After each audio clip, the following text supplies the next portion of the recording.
que não é a 10, é a aula 4, a gente vai falar de recurso de apelação. O recurso de apelação está previsto no artigo 593 do Código de Processo Penal.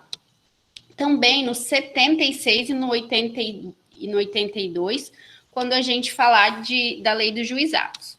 Certo? Quem pode ler para mim, por favor, o 593 do CPP?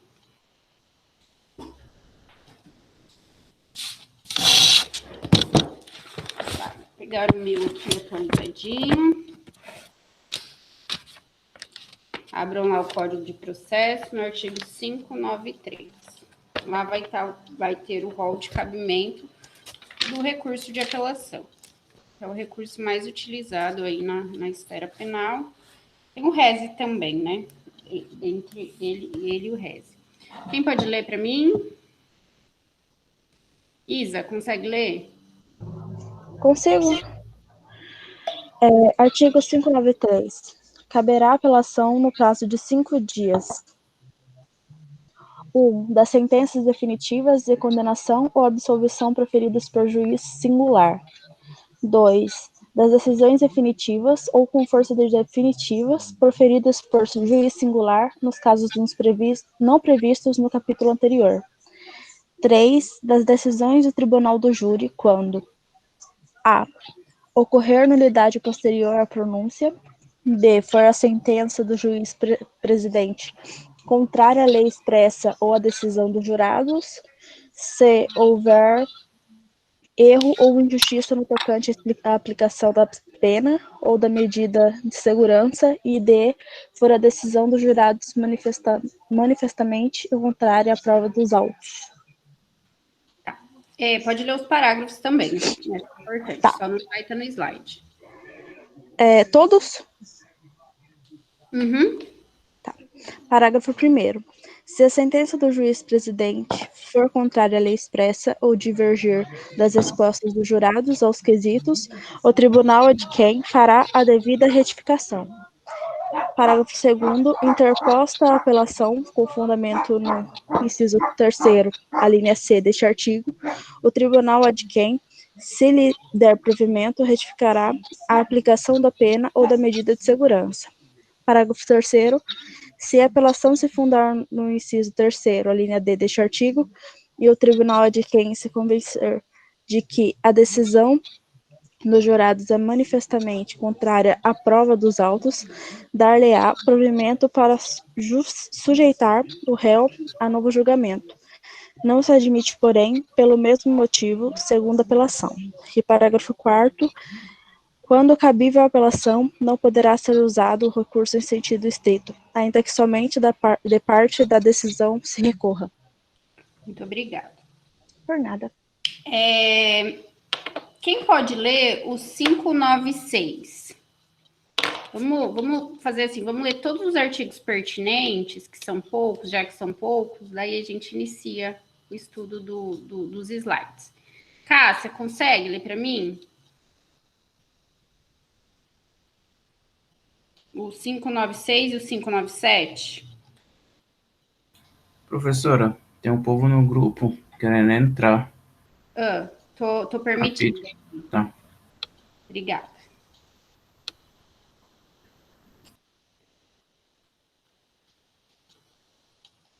Tava olhando pro VAD e não tava olhando pra tela. Agora eu tô permitindo, é que tem um monte de gente de uma vez, aí ficava até travando. Agora deu.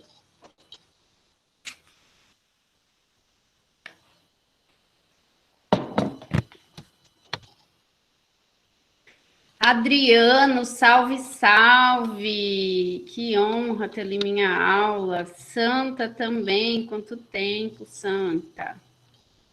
Jardel, tudo bom, Jardel? Prazer.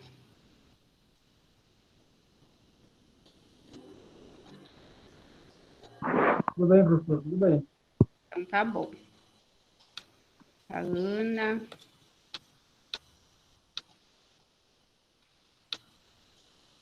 Jefferson.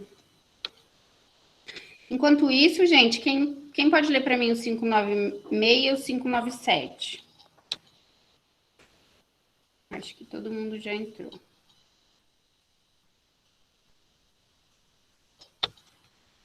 Uma ordem aqui. Alexandre, tá no jeito, seu VAD aí para você ler pra gente? Oi, professora, boa noite. Boa. Eu puxei aqui no Planalto. Tá. Artigo 596. A apelação da sentença absolutória não impedirá que o réu seja posto imediatamente em liberdade. Uhum. Parágrafo 1. Terá a execução da medida de segurança. Cortou, gente, foi só para mim? Não, cortou para mim também, Rafa. Em geral, né? Alexandre. Pô, agora sim. Estão me escutando? Parágrafo único. Tá, Cortou. então vamos lá. Artigos. Foi no parágrafo só? Tá, parágrafo único. A apelação não suspenderá a execução da medida de segurança aplicada provisoriamente. Beleza. 597.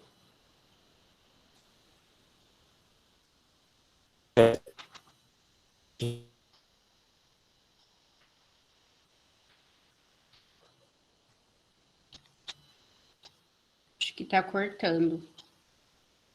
Alexandre, tá me ouvindo? Acho que tá cortando, Alexandre, o seu. Vou terminar de ler então, tá? O 597. Agora eu escutei. Mas tá vindo e voltando o seu som, tá? Tá escutando? Tá cortando. Tá. Vou ler o 597, então, rapidinho. Ah.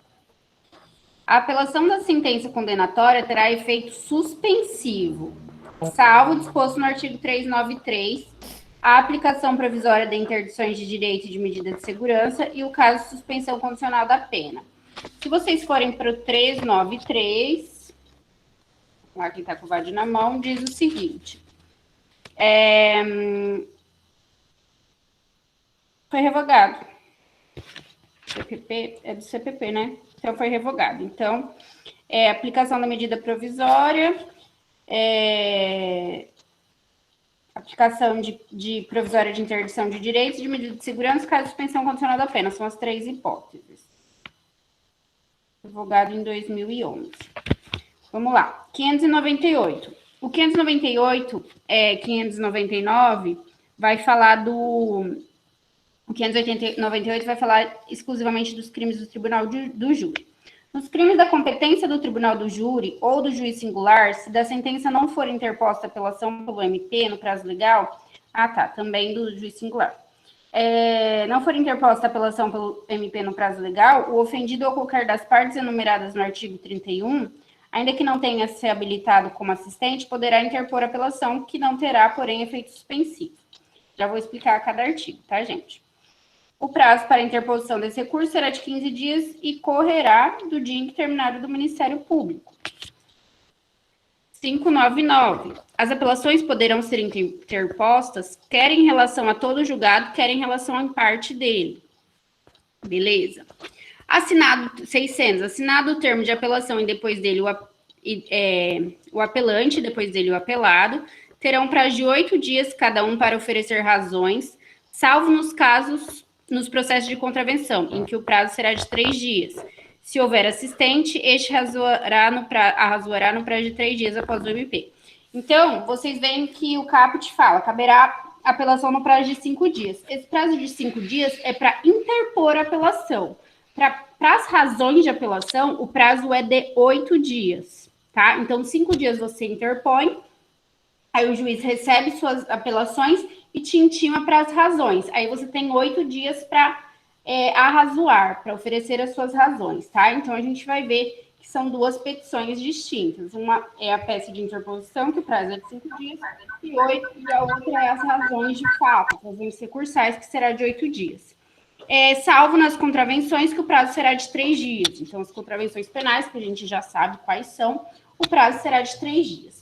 E quando é cabível, então? Então, a gente sabe que esse recurso se chama recurso de apelação, a gente sabe qual é o prazo, a gente sabe o fundamento legal, mas quando ele é cabível? Inciso 1 do 593. Das sentenças definitivas de condenação ou absolvição proferidas por juiz singular. Então, gente, juiz singular é o juiz de primeiro grau. Houve um processo, todo um processo, e o réu foi condenado. Apelação. Eu quero recorrer da sentença. Apelação. Ou o réu foi absolvido. Apelação também dessa sentença. Aí aqui eu expliquei para vocês, ó, se o juiz acolher no todo ou em parte a pretensão punitiva, impondo pena ao responsável pela infração, a sentença será condenatória. Claro, condenatória que está condenando o réu, absolvendo o réu é absolutória.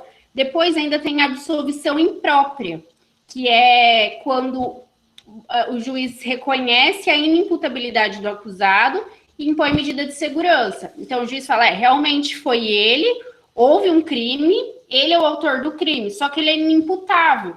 Por exemplo, ele não tem o necessário discernimento, ele é inimputável. Aí o juiz impõe uma medida de segurança. Essa sentença se chama de absolvição imprópria, tá? Então, a gente tem sentenças condenatórias, absolutórias e a de absolvição imprópria. Vocês já devem ter estudado aí as medidas de segurança e que o nome dessa sentença é sentença de absolvição imprópria.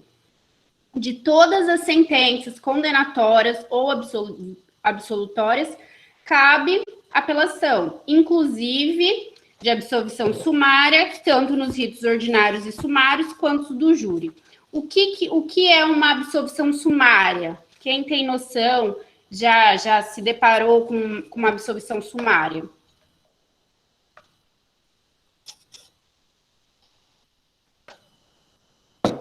Gente, a absolvição sumária é quando o juiz, antes de instruir o processo, ele já com a defesa do réu, ele já absolve o réu. As hipóteses de absolvição sumária estão no 397 do CPP. Após o cumprimento no disposto do 396A, que é a defesa, né, a resposta à acusação, o juiz deverá absolver sumariamente o acusado quando, inciso 1, a existência manifesta de causa excludente de ilicitude do fato. Então, naquele fato, o juiz identificou que tem uma causa excludente de ilicitude, absolveu sumariamente o réu. O Ministério Público não concorda com essa decisão, ele pode oferecer o recurso de apelação, tá? Então, essa é uma absolvição sumária e é cabível, sim, o recurso de apelação.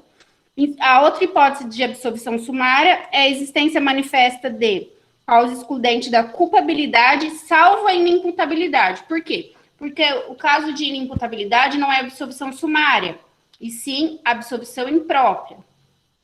3, que o fato narrado evidentemente não constitui crime ou extinta a punibilidade do agente. Então, esses casos aqui são casos de absolvição sumária, em que logo depois da resposta à acusação, o juiz entender que aquele caso concreto está em uma dessas hipóteses aqui, ele pode absolver sumariamente o réu. Então, o Ministério Público pode recorrer dessa decisão e o recurso cabível também é o recurso de apelação. Há apenas 2 exceções. Então, tem 2 exceções em que não vai caber em sentença absolutória ou condenatória o recurso de apelação. Quais sejam? A primeira são as decisões absolutórias ou condenatórias proferidas pelos tribunais. Porque, na verdade, a gente vai estar de frente não com uma sentença de primeiro grau, certo? Uma sentença de segundo grau.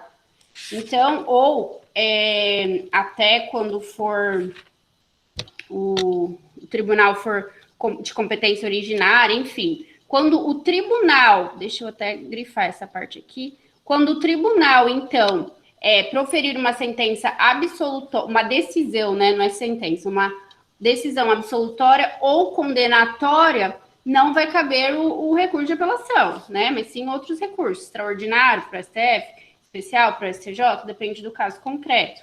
A segunda é o que julga o crime político, da qual caberá recurso ordinário constitucional para o STF. Então, essas são as 2 exceções aqui, ó. Deixa eu colocar elas em evidência aqui para vocês.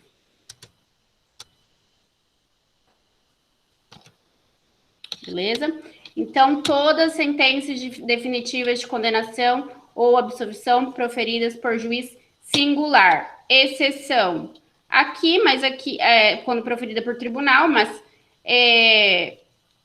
não é juiz singular, né? Então, em tese, já estaria abarcada, mas é bom constar. E a segunda, quando é crime político. Absolvição imprópria e absolvição sumária também podem ser aí objetos de recurso de apelação. Tudo isso no inciso 1. Vamos para o inciso 2. Das decisões definitivas ou com força de definitivas proferidas por juiz singular nos casos previstos nos casos não previstos no capítulo anterior. O capítulo anterior, gente, vai tratar dos recursos em sentido estrito, provavelmente matéria da nossa próxima aula. Não sei se a gente consegue terminar hoje, recurso de apelação, mas acho que sim. Aí na próxima aula a gente já vai estudar o rese. Então, quando vai caber apelação? Quando tem uma decisão definitiva do juiz ou com força de definitiva, mas que não está abarcado pelo rese. O rese, as hipóteses de rese estão lá no 581 do CPP.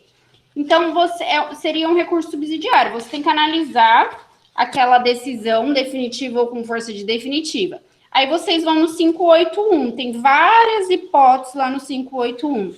Se não estiver dentro daquelas hipóteses, aí é cabível o recurso de apelação, tá? Então, vocês têm que ir por exclusão.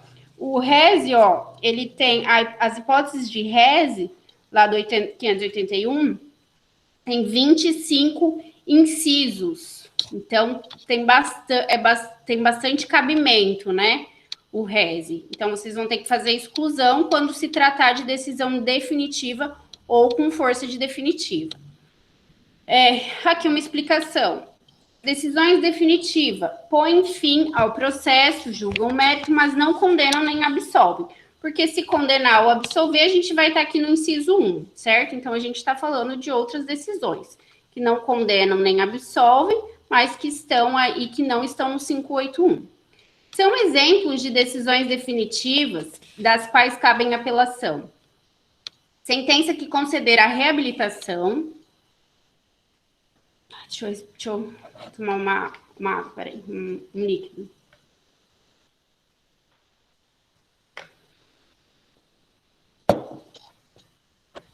Começar a dar, né? Sentença que julga o pedido de restituição de coisas apreendidas. Então, o doutor Alan Rodrigo fez um pedido de restituição de coisas apreendidas do seu cliente. O juiz denegou esse pedido. Ele pode... qual o recurso cabível no caso concreto? Recurso de apelação ao tribunal. Sentença que homologa ou não o laudo pericial, vírgula, de pedido de busca... ou não o laudo pericial de pedido de busca e apreensão em crimes contra a propriedade imaterial. Sentença que indefere o pedido de explicações em juízo. Então, aqui indefere somente. E aqui homologa ou não, tá? E, por fim, sentença que concede reabilitação. Aqui somente a que concede. A que não concede, não cabe. Então, essas 4 hipóteses são hipóteses exemplificativas de decisões definitivas que não cabe o rese. Consequentemente, então, com base no inciso 2, vai caber o recurso de apelação. Inciso...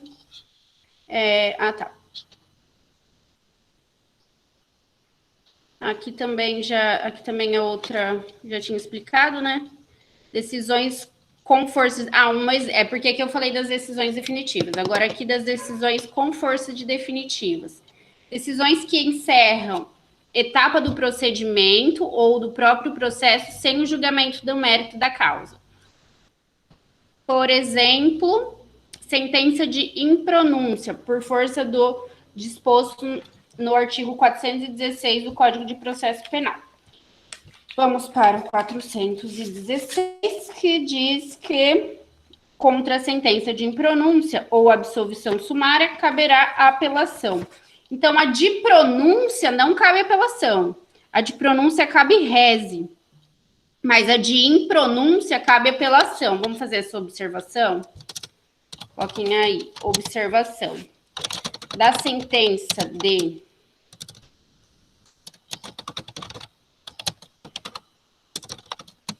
impronúncia,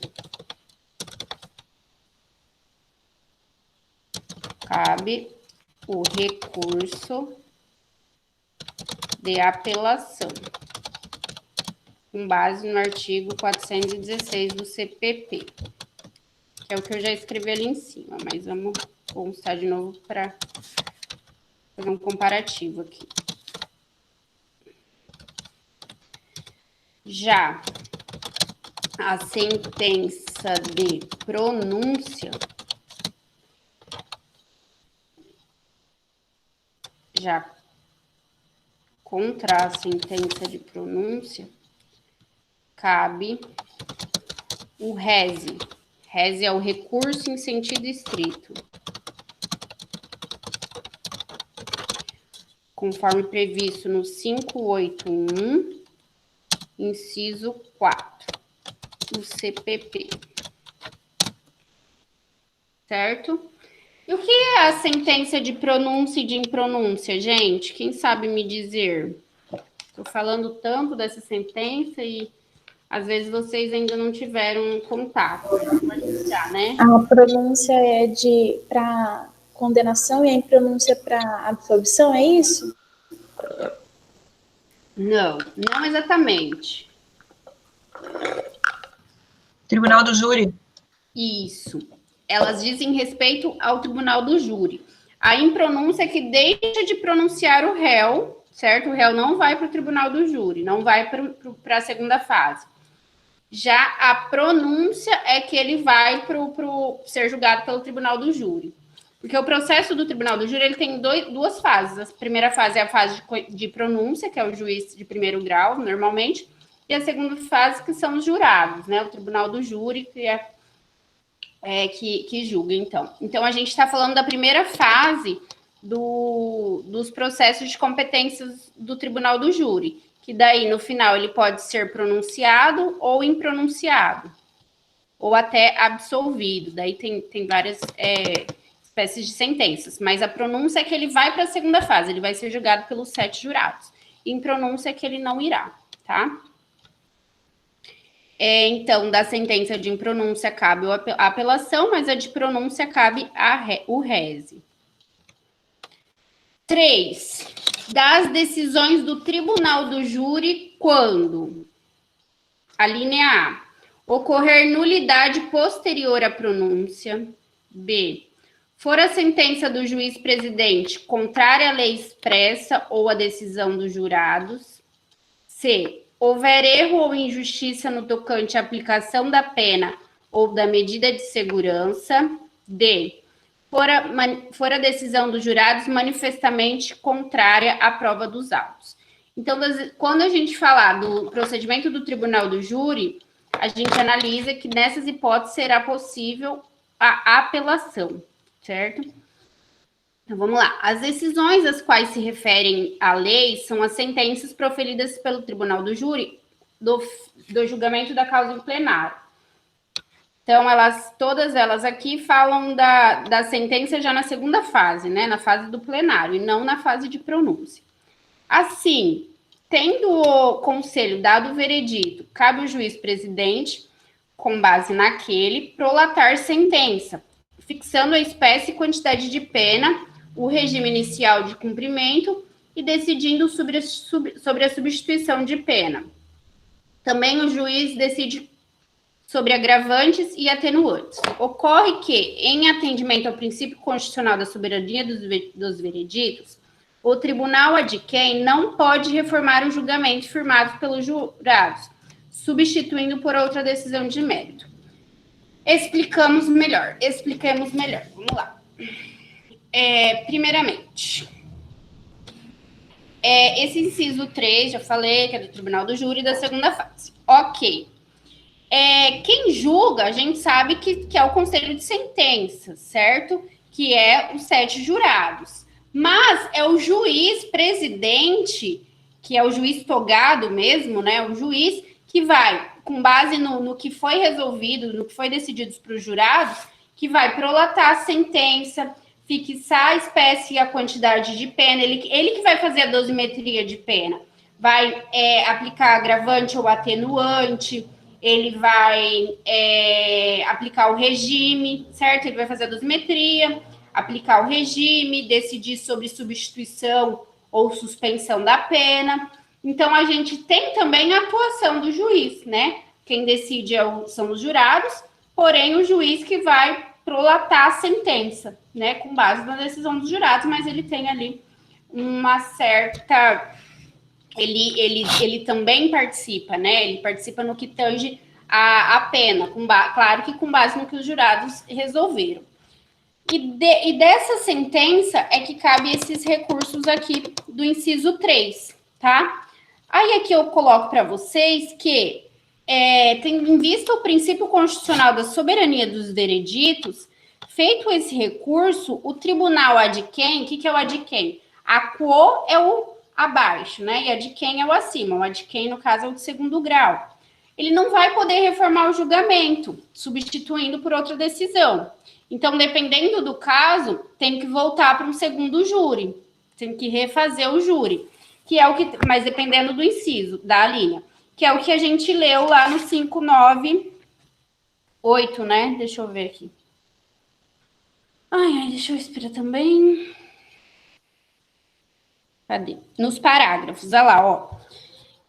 Se a sentença do juiz for contrária à lei expressa ou divergir das respostas aos quesitos, o tribunal adquém fará a devida ratificação. Então, vamos fazer essas anotações. Deixa eu ver aqui. Vou abrir uma nova.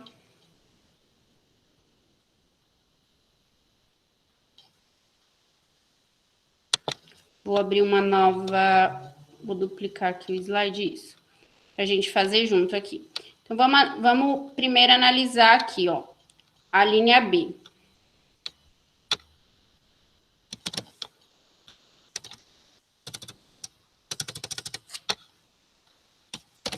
Então, aqui, ó, se a decisão...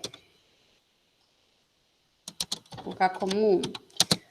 Se a decisão, se a sentença, né, melhor dizendo. Deixa eu permitir aqui a Jaque de entrar... Coloquem assim, se a sentença... já está aqui. Se a sentença do juiz presidente for contrária à lei expressa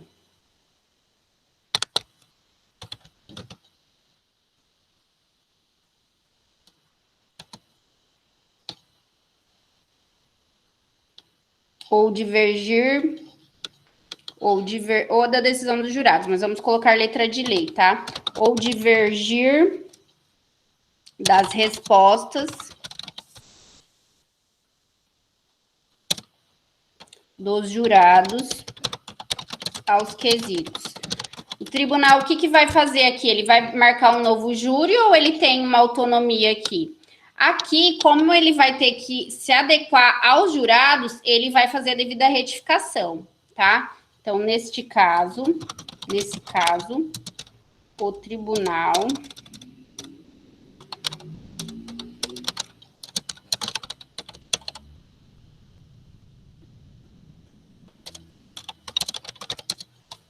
adquém fará a devida retificação. Então, aqui, o tribunal pode fazer a devida retificação.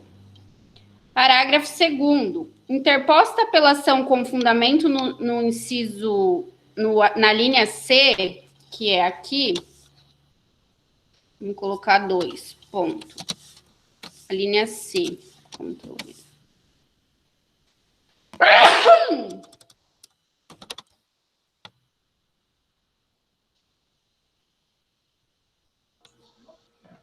Professora, depois você vai disponibilizar esses slides? Sim.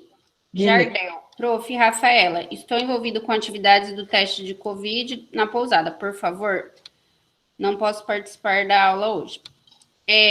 Jardel, se... entendi. Você não pode... Você vai ter que sair da aula ou você não pode falar? Como que é? Não entendi. Se você tiver que sair da aula, não tem problema. Depois eu vou disponibilizar a aula no... Tem outro aluno que pediu para informar que ele não vai participar da aula. Quem que é? Acho que eu não sei o nome dele, deixa eu ver aqui no grupo. Tá.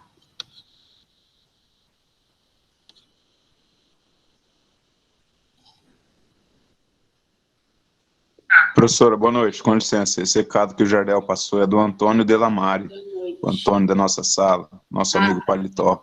Está Tá bom. envolvido com as coisas lá da pousada, ele não vai poder participar da aula, beleza? Ah, beleza, então. Obrigada, Eduardo. Obrigado, Obrigado. Jardel, do Antônio. Beleza. Então, ó, na segunda hipótese aqui, se houver erro ou injustiça no tocante à aplicação da pena ou da medida de segurança, o que vai ser feito neste caso? O tribunal a de quem, se lhe der provimento, retificará a aplicação da pena ou a medida de segurança. Por quê? Porque o tocante aqui também foi no tocante ao juiz, né? Então, nesse caso...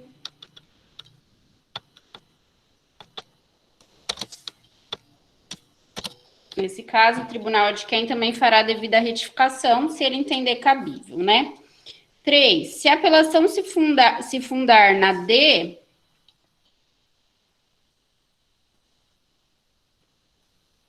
Vamos lá, na D.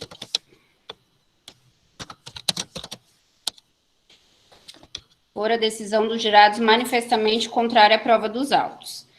Aí, aqui, gente, se o tribunal der provimento, entender pelo provimento deste recurso, ele vai ter que sujeitar o réu ao novo julgamento, tá? Então, vamos lá. Nesse caso...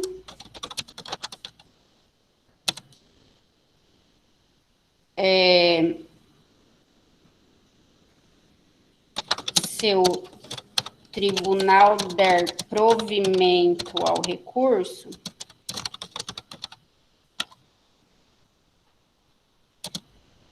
deverá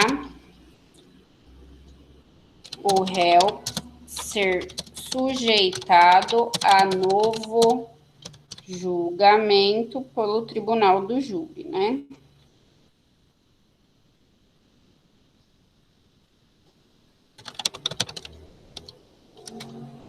Novo julgamento pelo tribunal do júri. Uma observação aqui, que é a parte final do parágrafo. Coloca aqui, ponto e vírgula. Não se admite, vírgula, porém, pelo mesmo motivo, segunda apelação. Então, vamos lá. Se a decisão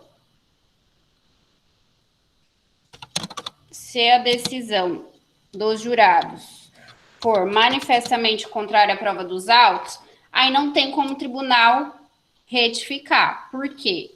Em razão do princípio da soberania dos vereditos. Então, ele vai dar provimento, baixar os autos para que seja remarcado o julgamento, para que seja marcado um novo julgamento com outro conselho de sentença. Beleza? Ocorre que não se admite, porém, pelo mesmo motivo, segunda apelação.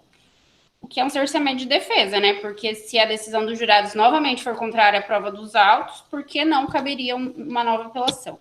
Mas, enfim, é o que diz a lei. É isso. Aí ficou o A de fora, né? Ocorrer nulidade posterior à denúncia, mas aqui, gente, a mesma.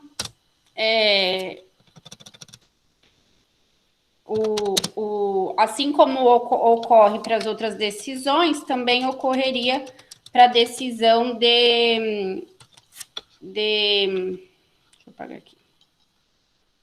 As decisões do Tribunal do Júri, se ocorrer a nulidade do processo, vai ser declarado nulo e vai ter que ser refeito, né?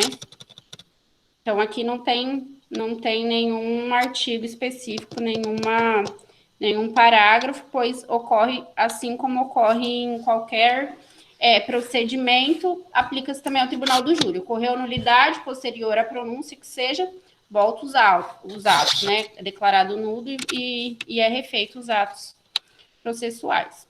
Vamos lá, então. Até aqui, gente, estão entendendo? Tá difícil, tô falando rápido.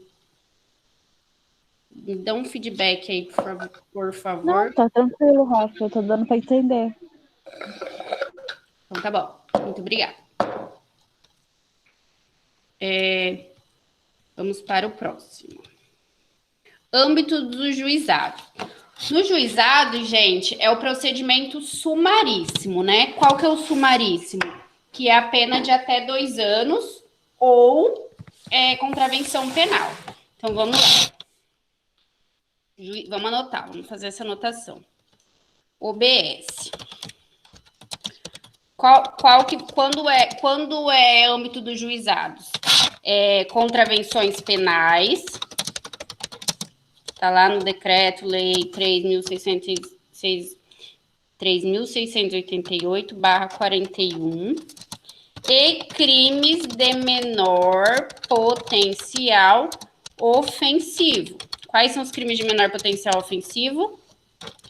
Crimes cuja pena máxima não ultrapasse quantos anos?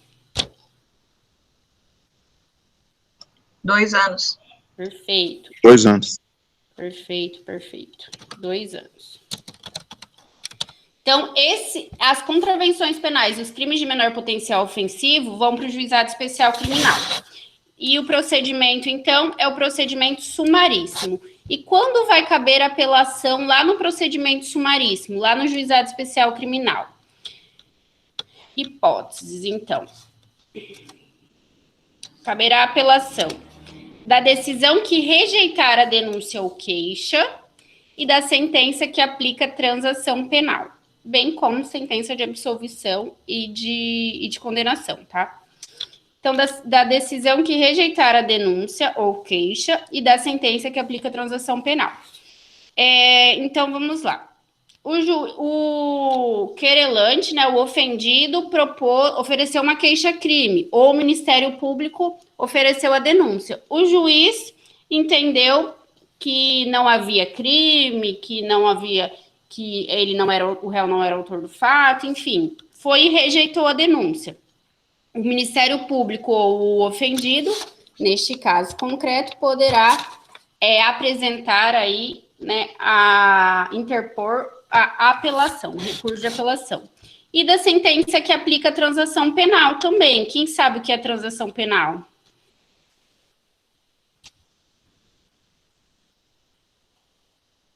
Alguém sabe?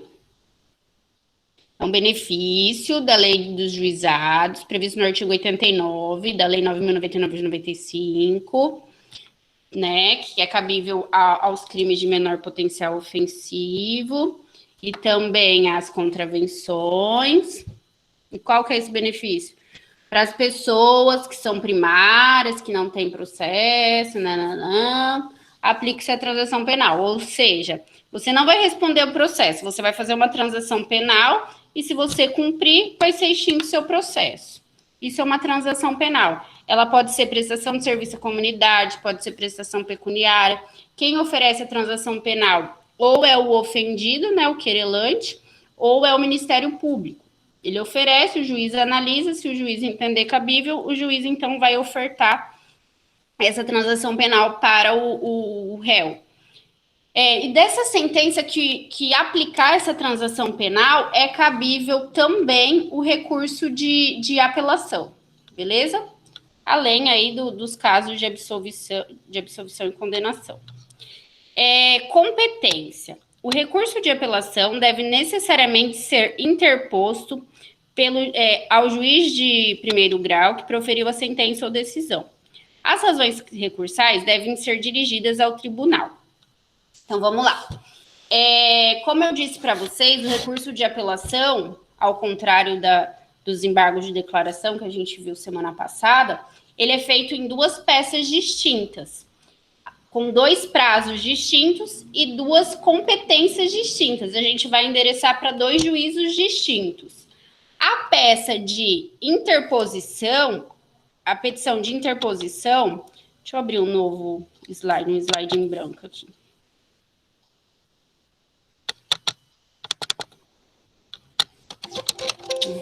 Peraí.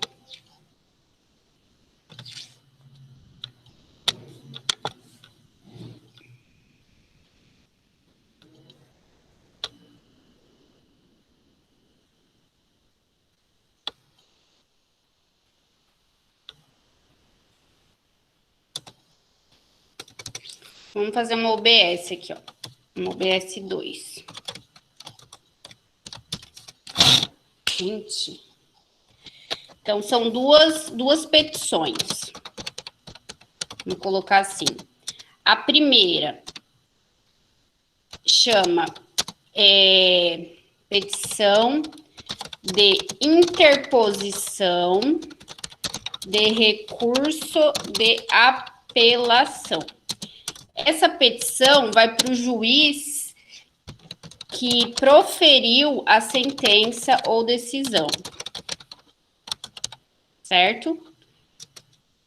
Aí, o que você vai pedir para ele? Você vai pedir para ele conhecer o seu recurso, receber o seu recurso, processar e enviar para o tribunal. É isso que a gente já vai ver. E o prazo para essa daqui é de 5 dias. A segunda, que é as razões recursais. Então, a segunda peça vem ser as razões recursais propriamente dita. Aí, aqui que vocês vão expor as razões de fato e de direito que estão levando vocês a recorrer da decisão. Então, é aqui que é as razões de recurso. Razões recursais. Aqui vai para o tribunal.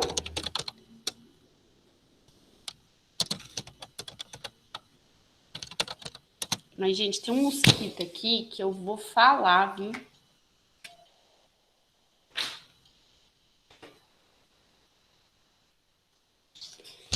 Tribunal de Justiça, né? É de quem? Tribunal de Justiça. Ou turma recursal. Vocês sabem que quem julga o recurso do GCRIM não é o tribunal, é turma recursal, né? Então, turma recursal, quando a gente estiver falando de GCRIM.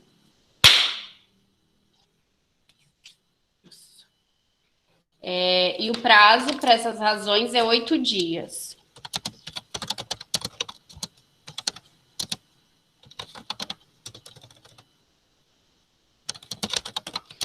Esses 5 dias aqui, gente, é a contar... Primeiro, os 5 dias da interposição, a contar da intimação da sentença, da decisão, né? Intimação da decisão.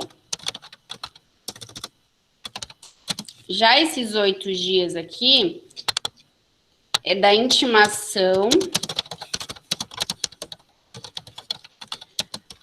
especificamente para razões, entendeu? O juiz recebe o seu recurso e te intima para apresentar as razões. Então, a contar da intimação, como eu vou constar para vocês? Da intimação, a contar da intimação da... Deu um branco. Do despacho, vou colocar assim, que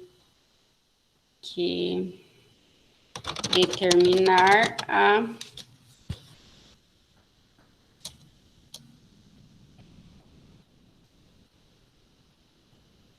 Você para que determinar a apresentação das razões. Por um jeito mais simples, deixa eu ver como que o código coloca.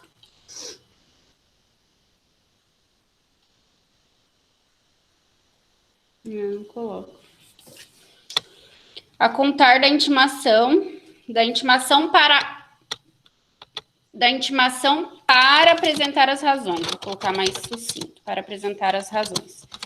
Mas na prática eu quero que vocês entendam assim, qual que é a dinâmica. Vocês foram intimados da sentença, contam 5 dias, vocês têm esses 5 dias para interpor o recurso.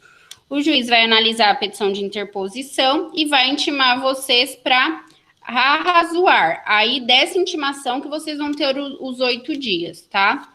Outra coisa, no processo penal, são dias úteis ou dias corridos?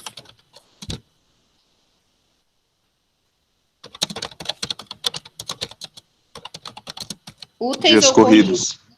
Corridos.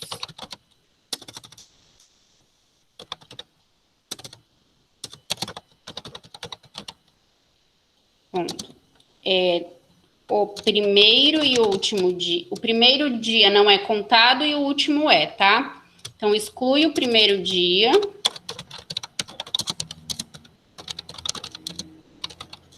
E conta o último. Então, se eu fui intimada hoje, meu prazo começa amanhã, que eu excluo o dia de hoje, mas eu conto o último, tá? Então, hoje é quinta, aí eu conto sexta, eu fui intimada hoje, eu conto sexta, sábado, domingo, segunda, terça, beleza? Então, hoje não conta, mas terça conta como último. E outra coisa, o primeiro e o último dia do prazo devem cair em dias úteis.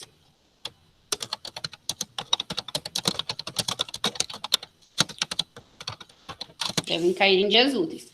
Então, se cair em dia que não é útil, você prorroga para o próximo dia útil seguinte, tá? Nossa, agora ficou bonito, hein? Para o próximo dia útil seguinte. Não, para o próximo dia útil ou para o dia útil seguinte, né?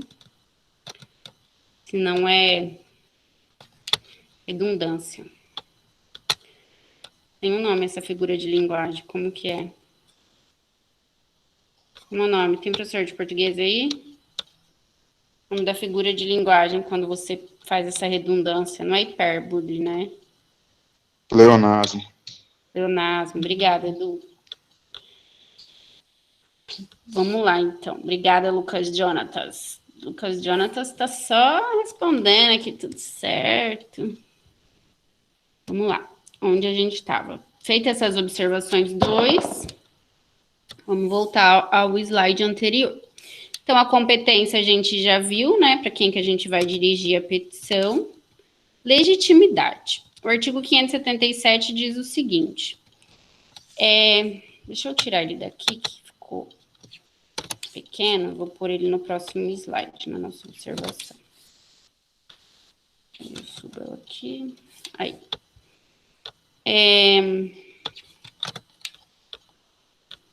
Vou arrumar aqui, que depois vai para os meus queridos alunos este slide.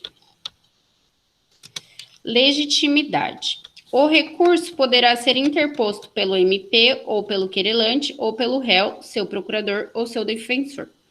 Não se admitirá, entretanto, recurso da parte que não tiver interesse na reforma ou modificação da decisão. Pode ainda o assistente de acusação apresentar apelação, caso o MP não o faça. Então, vamos lá. Por que está aqui? O querelante, o réu, seu defensor ou pelo réu, seu defensor ou seu procurador. Como assim? O réu pode interpor? Justamente. Então, imagine que eu sou advogada do Lucas Ataliba. Boa noite, Bruno.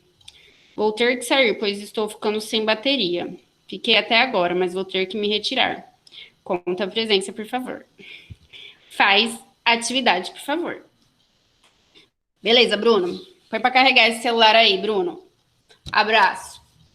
O que eu tô falando mesmo? Ah, tá. Imagine que eu sou advogada do Lucas Ataliba. E o Lucas Ataliba está preso. E eu sou intimada pelo Projude. E o Lucas, ele vai ser intimado pessoalmente. Milagre, o Bruno na aula, kkk. Eita, Lucas. Eu tenho que tirar esse chat aqui, senão eu fico só prestando atenção. Gente, neste caso, o Lucas pode recorrer, certo? Quando o Lucas for intimado pelo oficial de justiça, ele vai falar para o oficial de justiça se ele deseja recorrer ou não. Ou ele pode falar, vou verificar com o meu advogado. Daí o oficial de justiça vai colocar isso. Ou ele pode colocar, não desejo recorrer. Ou ele pode colocar desejo recorrer. Esse desejo recorrer dele já é a petição, já é a interposição, ele já está interpondo o recurso. Aí o juiz só vai me intimar para os 8 dias para eu aplicar, para eu apresentar as razões. Certo? Por quê? Porque ele já assinou ali o termo de apelação. Oficial de justiça, você está ciente dessa sentença? Estou. Deseja recorrer? Sim. O oficial de justiça vai escrever ali. Nesta data, intimei Lucas Ataliba, no local tal, o qual disse que deseja recorrer da sentença.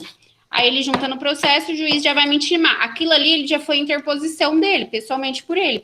Aí o juiz só vai me intimar para no prazo de 8 dias eu fazer as razões recursais. Entenderam? Então, o réu também pode recorrer. Pode ainda o assistente de acusação apresentar apelação, caso o Ministério Público não faça. Assistente de acusação, gente, é a vítima que pode atuar, né, na ação penal pública incondicionada, junto, ou condicionada à representação, pode atuar junto com o Ministério Público como assistente de acusação, certo? Então, imagine aí que eu fui vítima de uma tentativa de homicídio. O Ministério Público, que é o órgão... ele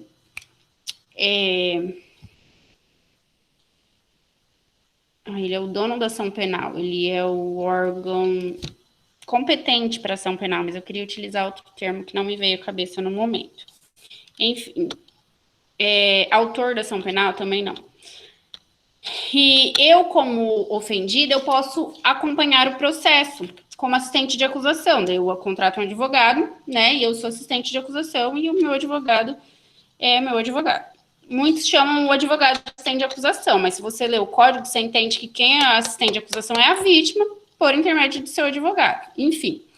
Aí, o cara foi absolvido, aquele que tentou me matar, e o Ministério Público não recorreu. Aí eu posso recorrer, que é aqui o que eu estou dizendo, pode ainda o Ministério Público apresentar apelação.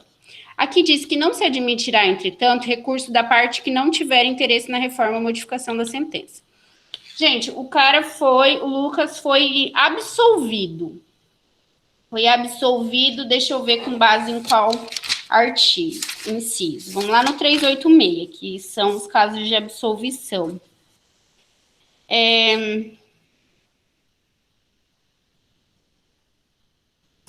Inciso 4. Estar provado que o réu não concorreu para infração penal. Pô, ficou comprovado que ele não concorreu para essa infração penal. Aí ele fala, não, eu quero recorrer. O juiz não vai receber esse recurso. Por quê? Não vai admitir esse recurso. Por quê? Porque ele não tem interesse na reforma da sentença ou da decisão. Foi a melhor decisão possível para ele. Entendeu que... não entendeu que não existe provas contra ele. Entendeu que foi provado que ele não praticou o crime. Entendeu? Então, nesse caso, ele não tem interesse. Ele falta interesse no recurso e o juiz pode, então, não admitir esse recurso. Próximo. Interposição 5 dias, razões 8 dias. O assistente, isso eu já falei, né? O assistente de acusação não pode apelar se o Ministério Público apelar, mas pode apresentar razões no prazo de 3 dias. Então, se o MP apelar, o assistente não vai apelar, até porque já foi apelado. Depois que os dois apresentarem é o que diz lá no artigo 600. Se houver assinado o termo de apelação, o apelante e o apelado terão 8 dias. Depois, se houver assistente, esse arrazoará no prazo de 3 dias após o do Ministério Público. Então, ele não pode apelar, mas pode apresentar razões no prazo de 3 dias, depois do MP. E eu já falei também no slide anterior que poderá apelar se o MP não apelar. Também já falei. Assistente e o prazo para ele o fazer se o Ministério Público não apelar. A gente sabe que o prazo do Ministério Público apelar é 5 dias. E se ele não apelar em 5 dias? Aí que começa a contar o prazo do assistente. Se o assistente for habilitado nos autos, ou seja, ele já está acompanhando o processo, o prazo dele vai ser de 5 dias para interpor. Se ele não está habilitado nos autos, o prazo dele vai ser de 15 dias para interpor. Perfeito?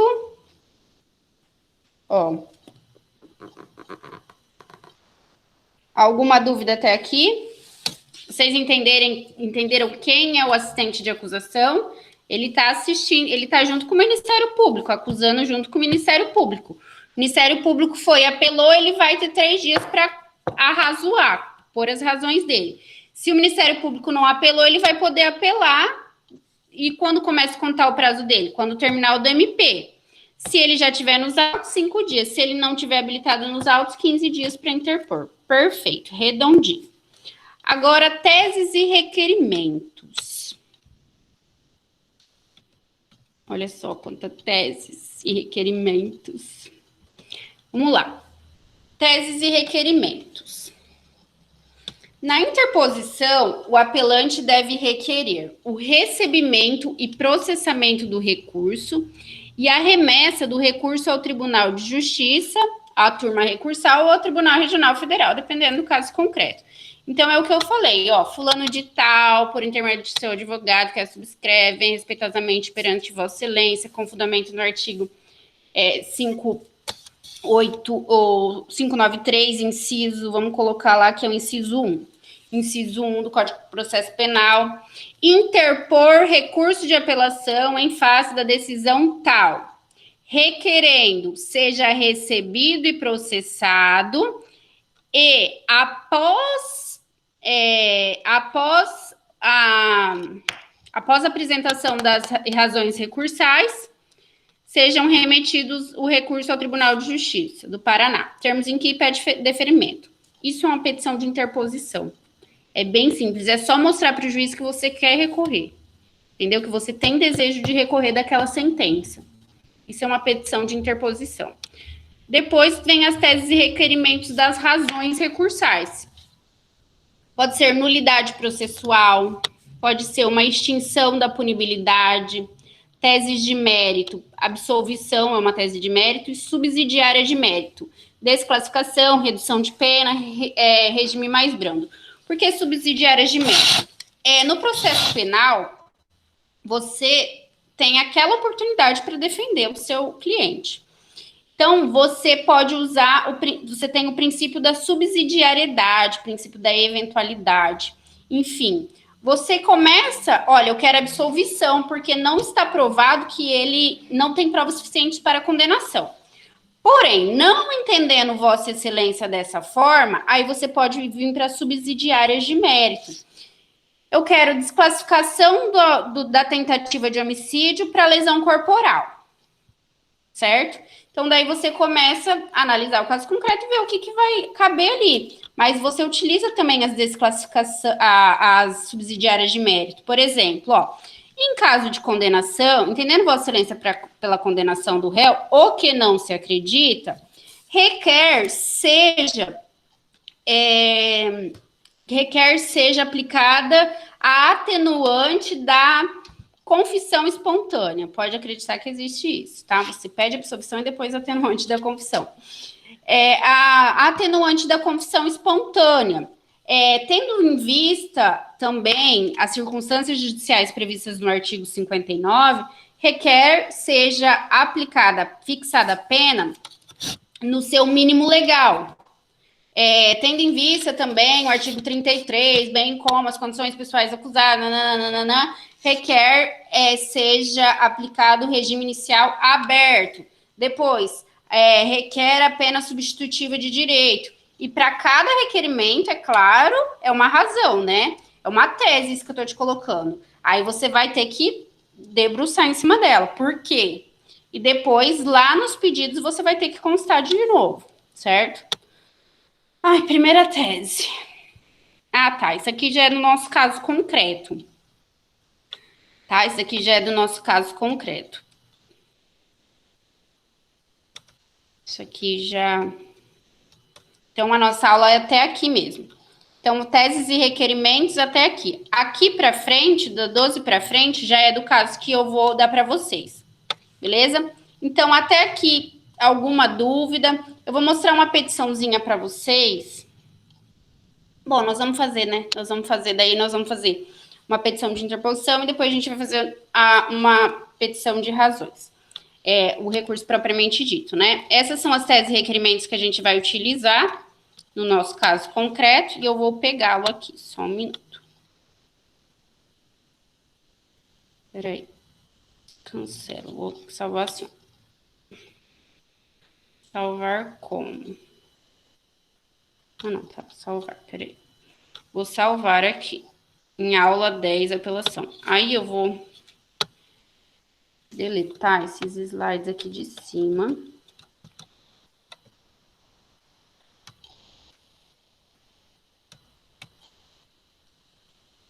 Aí aqui eu vou salvar como teses.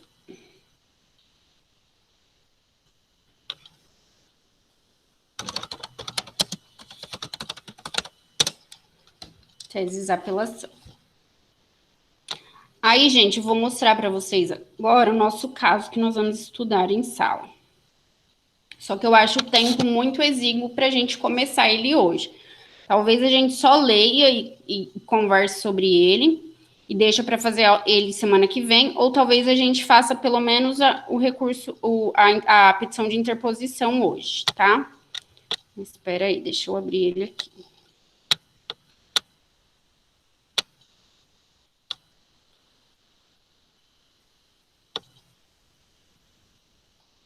Aqui, apelação feita, não é essa.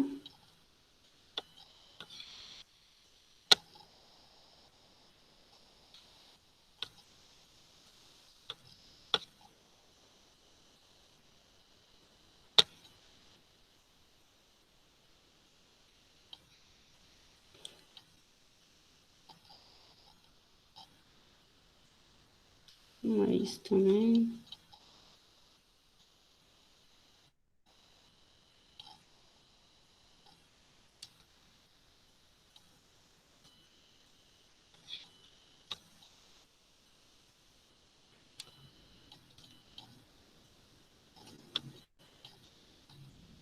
Aí, estão vendo?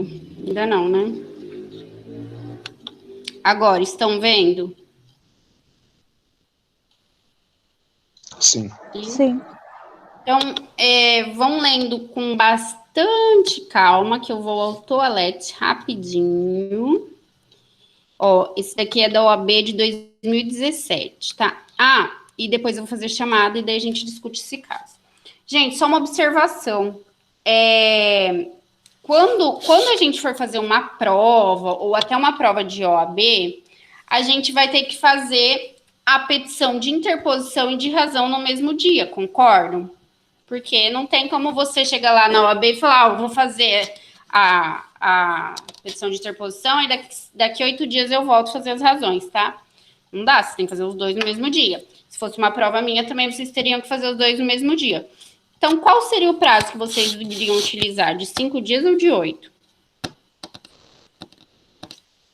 E aí? Qual prazo vocês acham? De 8? Acho que é o de 5 dias, né, professora? É o de 5.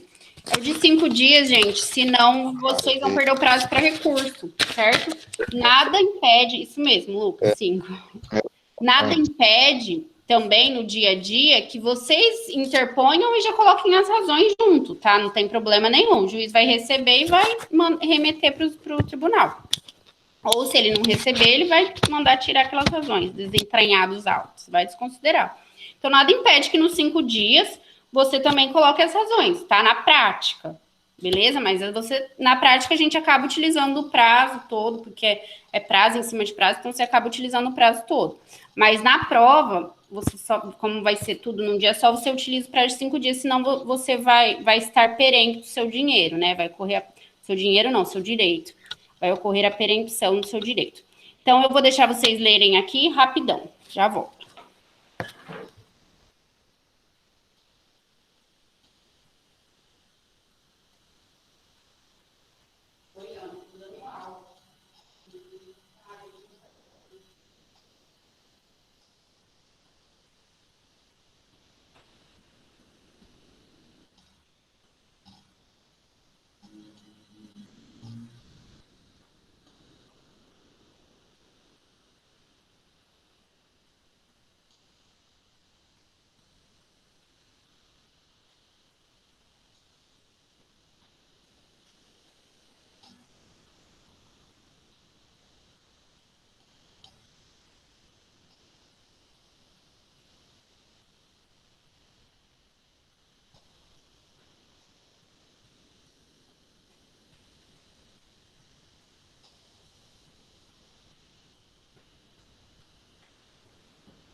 Ô, Rafa, eu tô indo jantar. Marca a presença aí pra mim, tá?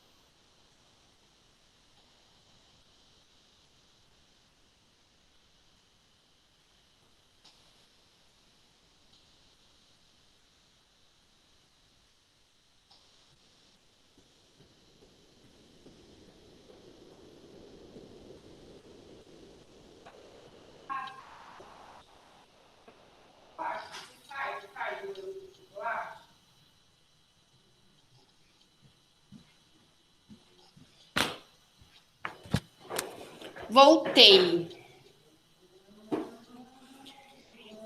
Bom, e aí? Vamos analisar.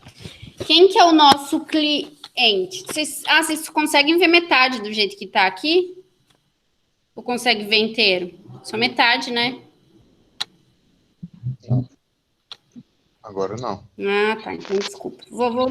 Tá dando para ver. Ó, primeiro que o nosso cliente é o Leonardo, né?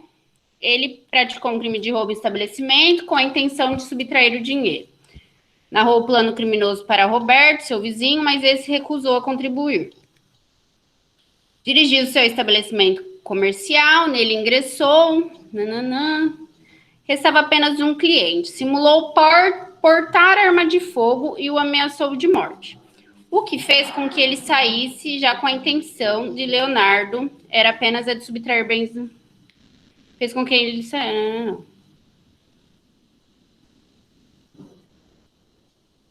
Peraí, que eu tô. No momento em que restava apenas um cliente, simulou portar arma de fogo e o ameaçou. Ele ingressou. No momento que. Leonardo, em seguida, consegue acesso ao caixa. Ele ficou meio estranho, né? Dirigiu seu estabelecimento comercial. Nele ingressou e no momento em que restava apenas um cliente, simulou e o ameaçou de morte. Ah, tá. Ele deixou o cliente sair. Beleza. Leonardo, em seguida, consegue acessar o caixa, onde fica guardado o dinheiro, mas antes de subtrair qualquer quantia, verifica que o único funcionário que estava trabalhando no horário era um senhor que utilizava cadeiras de rodas. Arrependido, antes mesmo de ser notada a sua presença pelo funcionário, deixa o local sem nada subtrair. Mas já do lado de fora é surpreendido por policiais. Esses realizavam a abordagem, verificaram que não havia qualquer arma com Leonardo e esclarecem que Roberto narrara o plano criminoso do vizinho para a polícia. Tomando conhecimento dos fatos, o MP requereu a conversão da prisão em flagrante, em preventiva, e denunciou Leonardo como incurso nas sanções penais do artigo 157, parágrafo 2º, inciso 1. Isso aqui eu acho que a gente vai ter que mudar, que houve uma modificação no Código Penal. Deixa eu ver aqui. O pacote de lei de anticrime, gente, modificou muitas coisinhas. Vamos ver aqui se ainda continua. O inciso 1 foi revogado. Ó. Parágrafo 2º.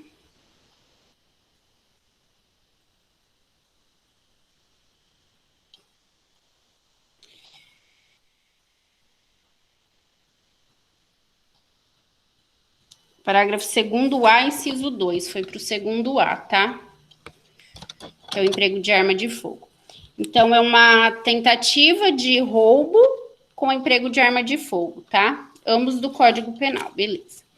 Após decisão do magistrado competente, qual seja o da primeira vara criminal de Belo Horizonte, de conversão da prisão e recebimento da denúncia, o processo teve seu prosseguimento regular.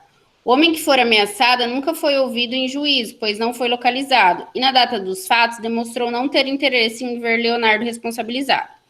Em seu interrogatório, Leonardo confirma integralmente os fatos, inclusive destacando que se arrependeu do crime que pretendia praticar. Constava no processo folha de antecedentes criminais do acusado sem qualquer anotação, e a folha de antecedentes infracionais, ostentando uma representação pela prática de ato infracional análogo ao crime de tráfico, com decisão definitiva de procedência de ação socioeducativa. O magistrado concedeu prazo para as partes se manifestarem em alegações finais. Tá. Em sentença, o juiz julgou procedente a pretensão punitiva estatal. No momento de fixar a pena base, reconheceu a existência de maus antecedentes. Então, vamos colocar aqui, ó. Maus antecedentes, aqui que interessa, porque é dessa decisão aqui que nós vamos recorrer, né? Em razão da representação julgada procedente em face de Leonardo, enquanto era inimputável, aumentando a pena de 6 meses de reclusão. Tá. Não foram reconhecidas agravantes ou atenuantes. Então, aqui não tem nem agravante nem atenuante. Já visualizei umas coisinhas aqui.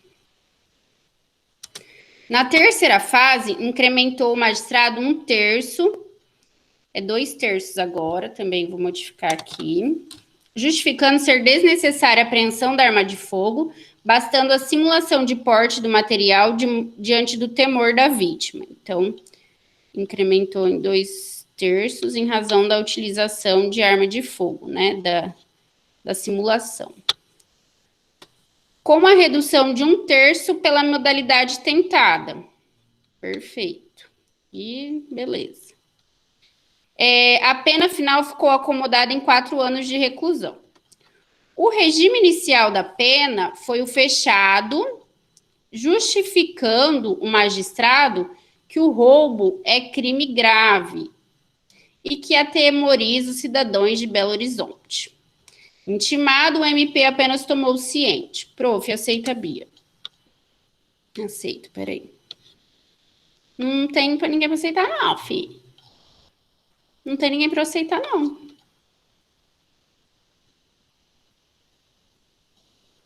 Fala pra ela sair e entrar de novo. Tentar entrar de novo, que não tá aparecendo. Intimado, o MP apenas tomou ciência da decisão. Armando Leonardo o procura para, na condição de advogado, adotar as medidas cabíveis. Constituída nos autos, a intimação da sentença pela defesa ocorreu em 8 de maio de 2017, segunda-feira, sendo terça-feira dia útil em todo o país. Então, aqui a gente tem quando a gente foi intimado. Com base nas informações expostas acima e naquelas que podem ser inferidas no caso concreto, redige a peça cabível, excluída a possibilidade de habeas corpus, no último dia do prazo para interposição, sustentando todas as teses jurídicas pertinentes. Exame da ordem de 2017. Gente, eu acho que é uma peça bem extensa e bem, assim, tem muitos detalhes. Então, eu acho melhor a gente fazer semana que vem com a cabeça fresca. Mas já vamos assim, conversar sobre ela. Primeiro, vocês acham que o juiz fez correto em considerar a existência de maus antecedentes em razão da representação julgada procedente em face de Leonardo enquanto era inimputável? Aumentem aí o microfone de vocês. Fez errado. Por quê, Lucas?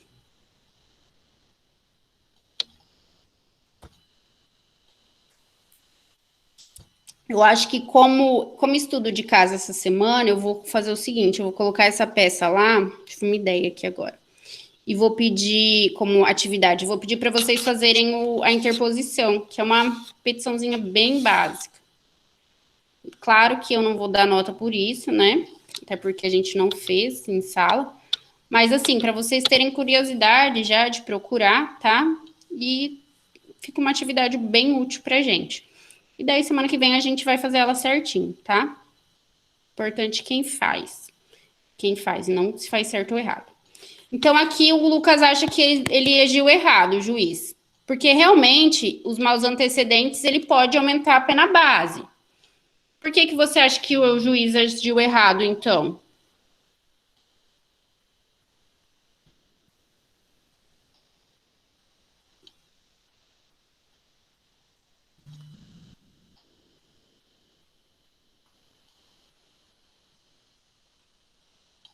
Vocês acham? Ninguém acha nada, uma hora dessa? Querem deixar para aula que vem essa discussão? Isa, me salva, Isa.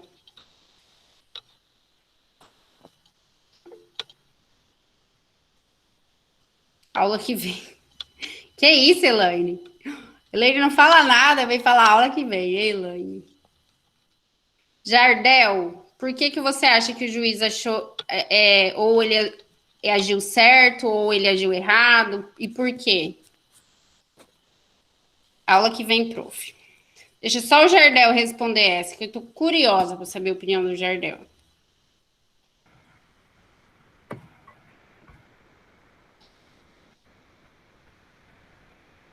Professor, eu estou procurando na internet aqui.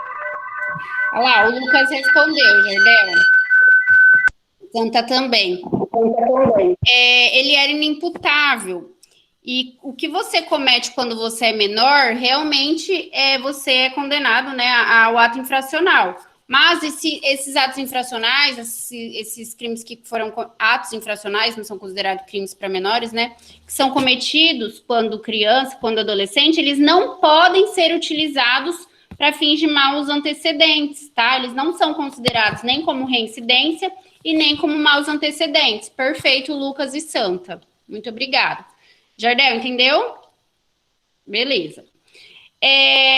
Alan. Ali, não foram reconhecidas agravantes ou atenuantes.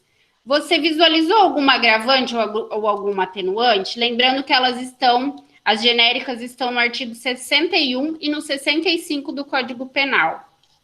Mas a gente vê com mais profundidade na aula que vem. Mas assim, alguém, o Alan ou outra pessoa que já tem conhecimento das atenuantes e das agravantes, acha que tem alguma ali que dá para aplicar, agravante ou atenuante?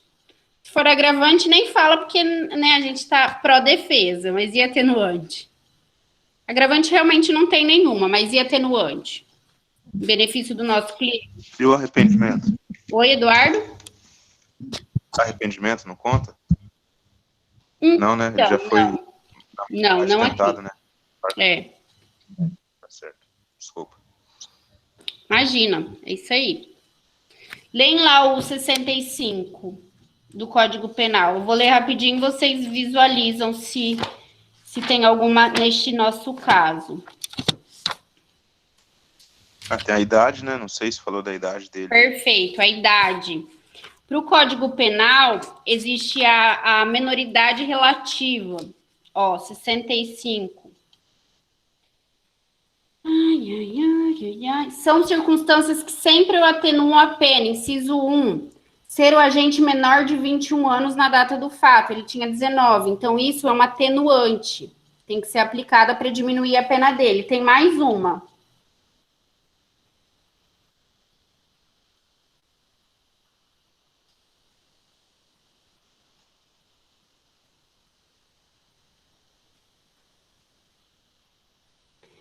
A linha D, gente, confessado espontaneamente perante a autoridade e a autoria do crime. Porque ele fala aqui, em seu interrogatório, Leonardo confirma integralmente os fatos. Certo? Isso aqui também vai ser utilizado como atenuante em favor do réu.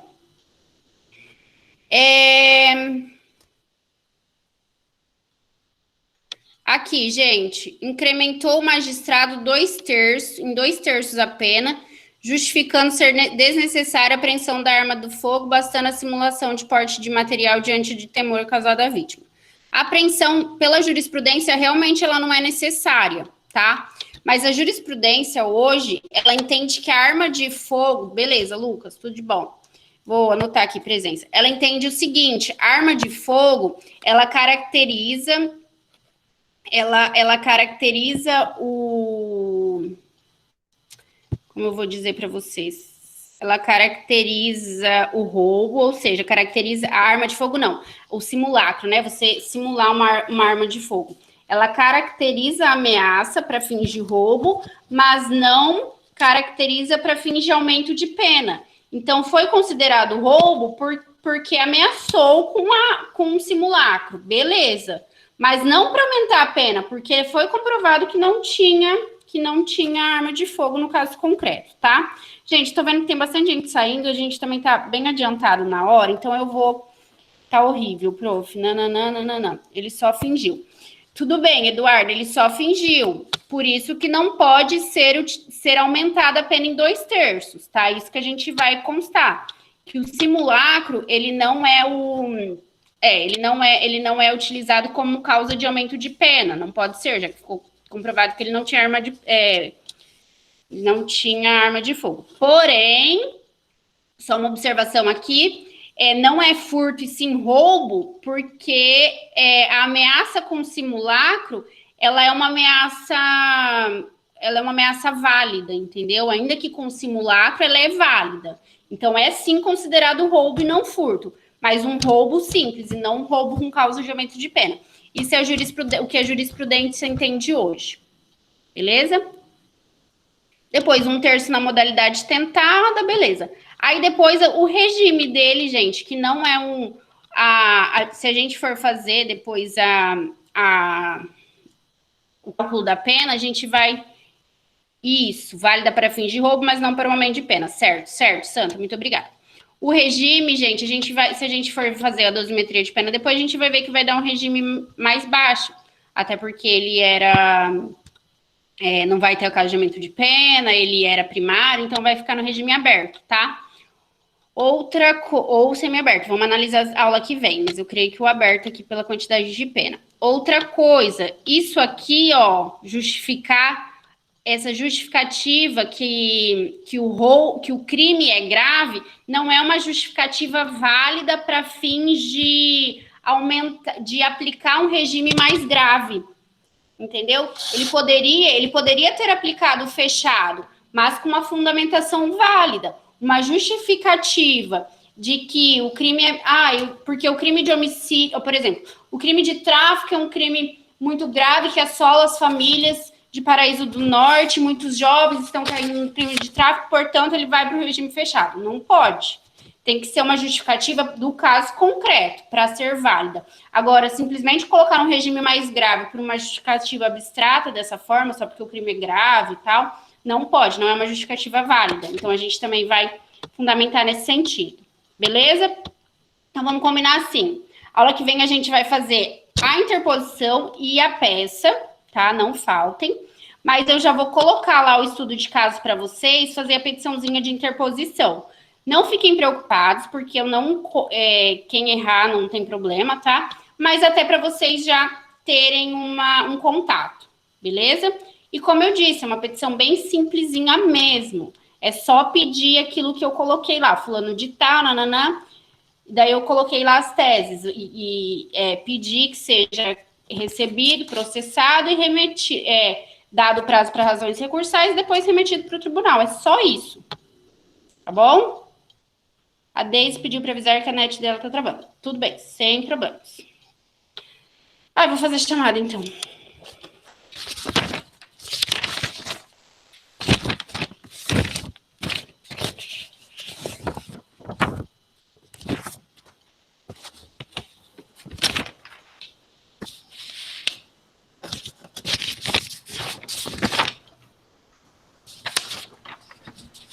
Será que eu já fiz chamada de vocês, né? Já aqui, ó.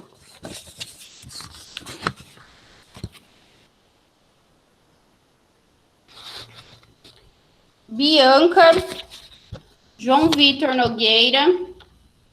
Presente, professora. João Vitor tá aí? Retinho, João. Beleza. Atenção, né? Quem for respondendo e quiser sair, pode sair, tá, gente? Muito obrigada, uma boa noite e até mais. Adriano Lucena. Presente. Alan. Ana Paula Lincoln. Beleza. Antônio não veio. Bruninho só deu uma passada, né? Charlene. A Char eu não vi aqui.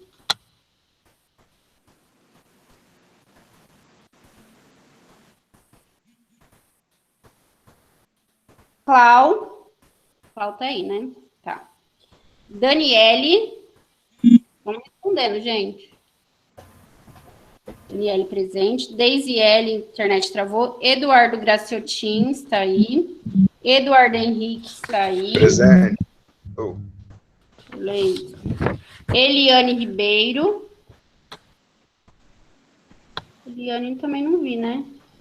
Tá aí, prof. Tá aí? Cadê? Tá mandando no chat aí, ó. Brincadeira, Eliane. Beleza. Elvino não veio hoje, né?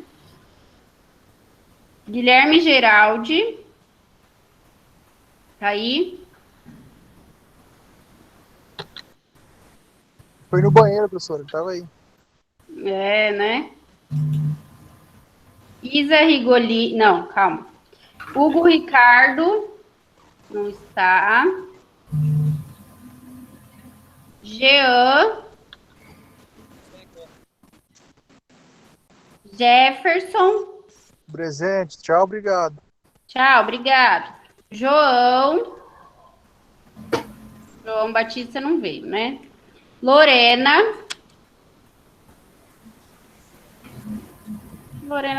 também não tá. Lucas Ataliba. Presente, boa noite. Boa noite. Luiz. Pati. Santa. Presente, boa noite, prof. Presente, boa noite. Adriana. De novo.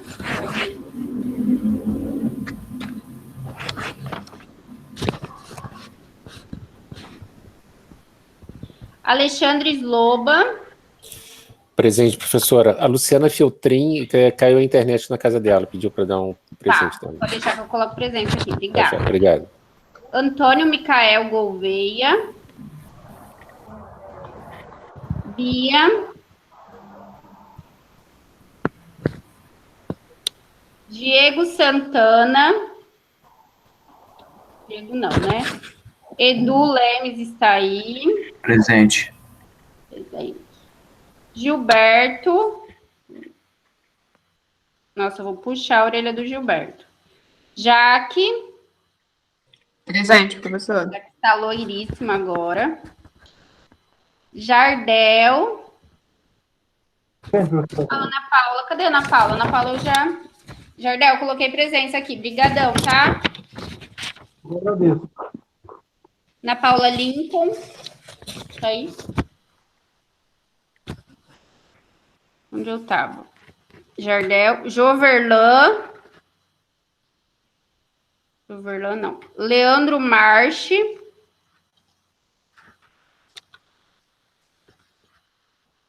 Ana Paula Lincoln, beleza. Coloquei presença. Leandro Marche não está, Joverlan não está. Joverlan não está, Ana Paula não está. Tá certo. Lidomar. Lilian Soares. Lilian Cristina Araújo. Também. Lucas Jonathan saiu. Miriam, prazer revê-la. Natália.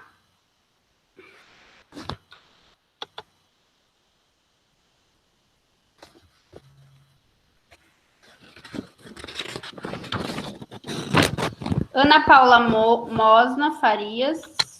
Mosna de Farias. Cássia Silva Pereira. Cláudio Tom. Dani Petenucci. Beleza, Cláudio. Beleza, Cássia. Elaine. Fique sozinha, Elaine. Boa noite, amore. Gabi. Ai, gente, deixa eu parar de gravar. Não tem necessidade de gravar isso. Isso.